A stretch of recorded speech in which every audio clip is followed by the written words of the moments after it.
আসসালামু আলাইকুম ওয়া রাহমাতুল্লাহ। একটি অতীব গুরুত্বপূর্ণ প্রশ্ন উপস্থাপন করেছেন। একটি প্রশ্ন, কিন্তু এর মধ্যে লুকায়িত আছে তিনটি প্রশ্ন। আমাকে তিনটি ভাগে তার জবাব দিতে হবে। প্রথম প্রশ্নটি হলো তার যে আমাদের সমাজে প্রচলিত আছে কোরআন ও ফিকাহ সমান মর্যাদার গ্রন্থ। আসলে এটা প্রচলিত আছে কি না, আমি তার একটি দলিল পেশ করব ইনশাআল্লাহ।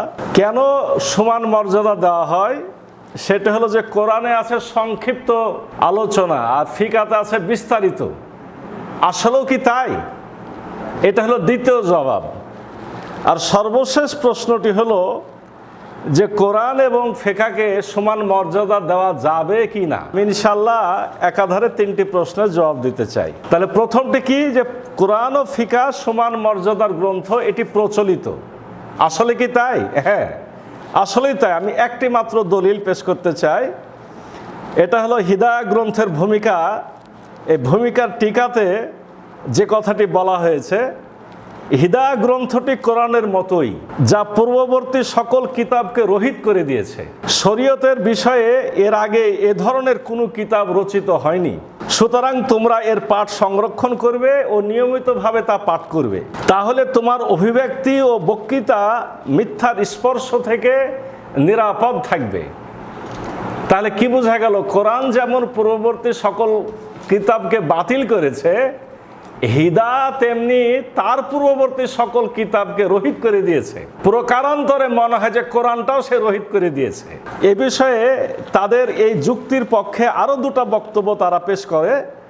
তার মধ্যে একটি হলো যে কোরআন ও হাদিস নিয়ে গবেষণা করা শুধু তার জন্য বৈধ যে মাযহাবের ইমামগণ তথা তাবেঈ ও তাবে যুগের মনীষীগণের লেখা ফিকাহ গ্রন্থ বিস্তারিতভাবে পড়ে তারা যে নীতিমালা উসুল অনুসরণ করে কোরআন হাদিসের বিভিন্ন বিষয়ের ব্যাখ্যা করেছেন তা গভীরভাবে জেনে নিয়েছেন। তাহলে কোরআন হাদিস কারা পড়তে পারবে, ব্যাখ্যা করতে পারবে? যারা পূর্ববর্তী ফিকাহগুলোকে বিস্তারিতভাবে পড়ে নিয়েছে। আরেকটি কথা তাদের দাবি, যদি কেউ কোরআন ও হাদিসের ব্যাখ্যা করতে অগ্রসর হয় তবে তাকে পূর্বের মনীষীদের প্রণয়ন করা নীতিমালা অনুসরণ করেই ব্যাখ্যা করতে হবে। এর অর্থ হলো, সহজভাবে যদি বলা যায়, ফিকাহ গ্রন্থ না পড়ে কিতাব, বিশেষ করে কোরআন সাথে হাদিসও, এগুলা পড়া ঠিক হবে না। এটা হলো তাদের মূল দাবি। আমি বলতে চাচ্ছি তারা কোরআনের থেকেও ফিকাহ গ্রন্থকে বেশি গুরুত্ব দিয়েছে। দ্বিতীয় যে প্রশ্নের জবাব, সেটা হলো যে ফিকাহকে কি সমান মর্যাদা কেন দেওয়া হয়? কেন দেওয়া হয়? তারা বলতে চাচ্ছে যে ফিকাহতে বিস্তারিত বলা আছে আর কোরআনে সংক্ষিপ্তভাবে বলা হয়েছে। আপনার যে কথাটা তারা বলতে চাচ্ছে যে ফিকাহ গ্রন্থ অতি বিশাল, এটা আগে পড়তে হবে। কিন্তু আমি যদি পাল্টা প্রশ্ন করি, প্রচলিত ফিকাহ গ্রন্থের আয়তন এতই বিশাল যে কারো পক্ষে তা সমস্ত পড়ে শেষ করাই সম্ভব নয়। যদি সম্ভব না হয় তাহলে আমি কখন পড়ব আর কখন ফয়সালা দিব? দ্বিতীয় হলো, ফিকাহ গ্রন্থের মধ্যে বিভিন্ন মতামত আছে, এটা আপনারা সবাই জানেন। মানসিক দিক দিয়ে দুর্বল মানুষ এভাবে ফিকার জন্য পড়ে থাকে যে আমি যে ফয়সালা দিব, আমি তো গোটা ফিকাহ পড়েই শেষ করতে পারিনি, আমি ফয়সালা দিব কখন? তার মানে ফিকাহ গ্রন্থ এত বিশাল যে এখান থেকে সিদ্ধান্ত নেওয়া, সিদ্ধান্ত গ্রহণ করাটাই কঠিন।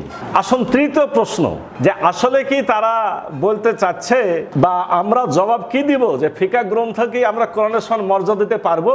আমার এক বাক্যে জবাব যে না, অবশ্যই ফিকাহ গ্রন্থকে আমরা সমান মর্যাদা দিতে পারবো না। কারণটা কি?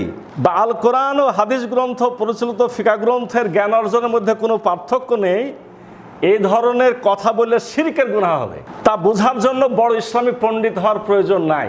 জবাব, সূরা আনকাবুত 51 নম্বর আয়াত। রব্বুল আলামিন বলছেন, তাদের নিকট কি যথেষ্ট নয় যে তুমি তোমার উপর যে কিতাব নাজিল হয়েছে এবং যা তুমি পড়ে শোনাও? ইন্না ফি যালিকা লা রাহমা, এটাই হলো আল্লাহর রহমত, ও জিকির, এটাই হলো উপদেশ, লিকৌমি ইউমিনুন, প্রত্যেক মুমিন কওমের জন্য। কোরআন ছাড়া অন্য কিতাব কখনোই গুরুত্ব দেওয়ার কোনো সুযোগ নাই। আসুন আমি আরও একটি বিষয় এক্ষেত্রে উল্লেখ করতে চাই। যে দলিলের ভিত্তিতে আহলে সুন্নাত ওয়াল জামাত কোরআনকে বাদ দিয়েছে মূলনীতি থেকে, সে দলিলটা হলো হযরত আলী রাদিয়াল্লাহু আনহুর একটি উক্তি। তারা বলতে চায়, আমি প্রমাণ করব যে এটা আলী রাদিয়াল্লাহু আনহুর উক্তি নয়। তারা বলতে চাচ্ছে আলী রাদিয়াল্লাহু আনহু যখন ইবনে আব্বাস রাদিয়াল্লাহু আনহুকে খারিজিদেরকে বোঝানোর জন্য পাঠালেন, তখন তিনি বললেন তুমি যাও এবং তাদের সাথে আলোচনা করো, তাদের সাথে কোরআন নয় সুন্নাত দিয়ে বিতর্ক করবে, কারণ কোরআন বিভিন্ন ব্যাখ্যার অবকাশ রাখে। আমি পাল্টার একটা হযরত আলী রাদিয়াল্লাহু আনহুর এর বিপক্ষে একটা হাদিস আপনাদের শোনাই। হারেস রাদিয়াল্লাহু আনহু বলেন, আমি মসজিদের পাশ দিয়ে যাচ্ছিলাম, দেখতে পেলাম লোকজন হাদিস নিয়ে বিতর্কে লিপ্ত। তখন আমি আলী রাদিয়াল্লাহু আনহুর কাছে গিয়ে তাকে বললাম, হে আমিরুল মুমিনিন, আপনি দেখছেন না যে লোকজন হাদিস নিয়ে বিতর্কে লিপ্ত? তিনি বললেন, তারা কি তা করছে? আমি বললাম হ্যাঁ। তখন তিনি আলী রাদিয়াল্লাহু আনহু বললেন, আমি রাসূলুল্লাহ সাল্লাল্লাহু আলাইহি সাল্লামকে বলতে শুনেছি যে সাবধান থাকো, অচিরে মিথ্যা হাদিস ছড়িয়ে পড়বে। আমি বললাম, হে আল্লাহ রসুল, তা থেকে বাঁচার উপায় কি? আল্লাহ রসুল হযরত মুহাম্মদ সাল্লাল্লাহু আলাইহি সাল্লাম বললেন, আল্লাহর কিতাব, যাতে তোমাদের পূর্বপুরুষদের ঘটনা এবং ভবিষ্যৎকালের খবরও বিদ্যমান। তাহলে যে আলী রাদিয়াল্লাহু আনহু এই হাদিসটি জানে, সে কি ওই কথাটা ইবনে আব্বাসকে বলতে পারে? কখনোই বলতে পারে না।